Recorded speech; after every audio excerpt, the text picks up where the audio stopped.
Hai semuanya, welcome to Titin and Friends.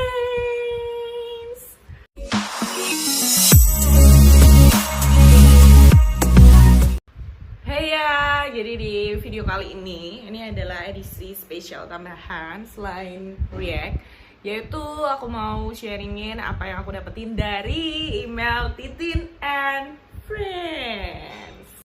Nah, apakah itu? Itu adalah sharing dari teman-teman ARMY dan pengalaman mereka terhadap BTS. Jadi menarik ya. Jadi aku suka banget komunitas dari ARMY ini karena selama aku punya konten YouTube, mereka adalah orang-orang yang suportif, positif, dan juga menyemangati ya, support satu sama lain. Dan itu untuk zaman sekarang susah banget.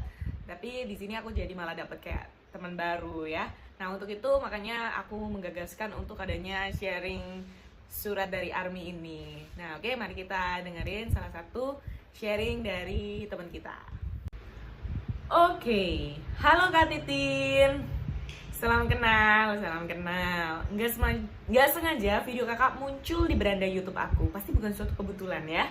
Sedikit cerita aja sih Kak, awal mula aku suka BTS tahun 2017-2018. Itu tahun terberat buat aku. Tuhan lagi kasih cobaan yang sampai bikin aku udah gak sanggup lagi. Padahal aku sendiri tahu kalau Tuhan gak mungkin kasih cobaan di luar batas kemampuan anak-anaknya. Tiap hari nangis dan selalu coba baik-baik saja di depan semua orang. Ini hal yang paling sulit, guys. Kalau lagi sendirian udah kayak orang gila aja sebenarnya kalau diinget-inget. Kadang kalau lagi bawa motor di jalan suka pengen banget sengaja nabrakin diri saking udah gak kuatnya. Udah gak tahu mau cerita ke siapa-siapa lagi kecuali sama Tuhan. Tapi kadang aku juga ngerasa butuh temen buat cerita, butuh temen buat nanya pertanyaan yang banyak banget dan denger jawaban dari semua pertanyaan-pertanyaan aku. Aku gak pernah lupa sama Tuhan, tiap hari selalu cerita sama Tuhan.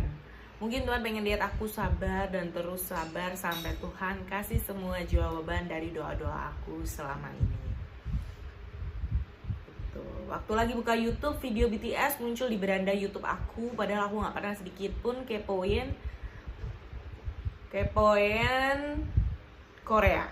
Judul lagu BTS yang Love Myself, aku dengerin lagunya sampai baca liriknya langsung nangis yang bener-bener sampai teriak gitu. Jujur liriknya udah kayak jawaban dari pertanyaan aku selama ini Kak. Yes.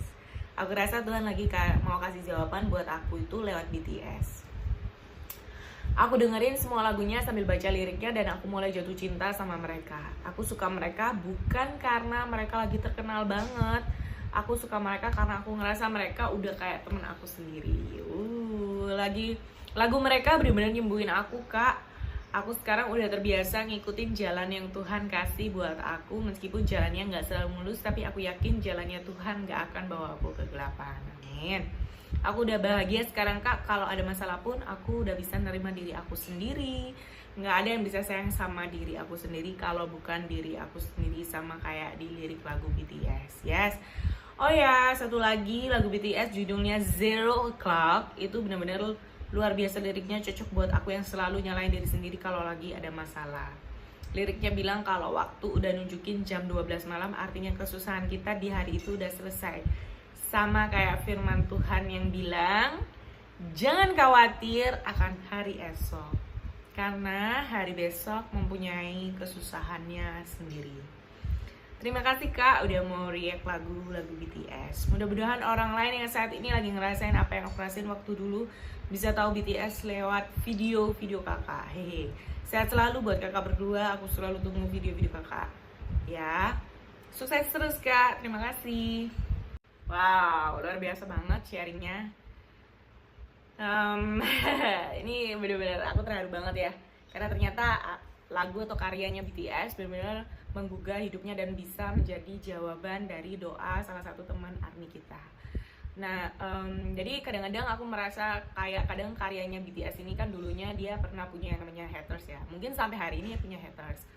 Mungkin waktu pertama kali merintis nggak ada yang ngelihat karya mereka itu apaan sih, nggak mau mencoba mendengar. Tapi hari ini siapa yang tahu ternyata melewati lewat lirik lagunya banyak kehidupan orang yang terubahkan. Nah, itu adalah sesuatu yang akhirnya kamu bisa menjadi dampak yang positif buat lingkungan sekitar kita. Dan hebat banget sharing dari teman kita ini. Pasti nggak mudah ya di saat kita ngalamin itu.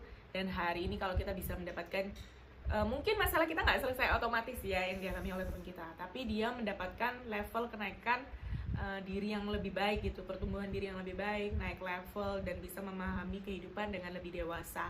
Mungkin itu adalah tujuan dari setiap masalah yang kita dapetin. Thank you banget sharingnya. Dan aku juga adalah salah satu orang yang pernah merasakan dapat insight, dapat perubahan hidup dari misalnya contoh kalau ini dengerin lagu aku dari baca buku. Pada saat aku merenungkan apa, tiba-tiba ada jawaban persis seperti yang aku selalu pikir. Itu lewat buku. Meskipun aku nggak kenal nih siapa penulis bukunya. Baru setelah aku dapet jawaban itu baru Titin kepoin tuh kehidupannya. Nah, mungkin yang dialami teman kita juga sama. Gila banget nggak ya teman-teman? Nah, aku harapin teman-teman juga mengambil semua hal yang positif dari Titin and Friends. Yang positif diambil, yang buruk diminggirin. Dan aku juga happy banget dapat keluarga-keluarga yang luar biasa positif. Teman-teman BTS, dan BTS berhasil menjadi ikon hal yang positif bagi semua generasi.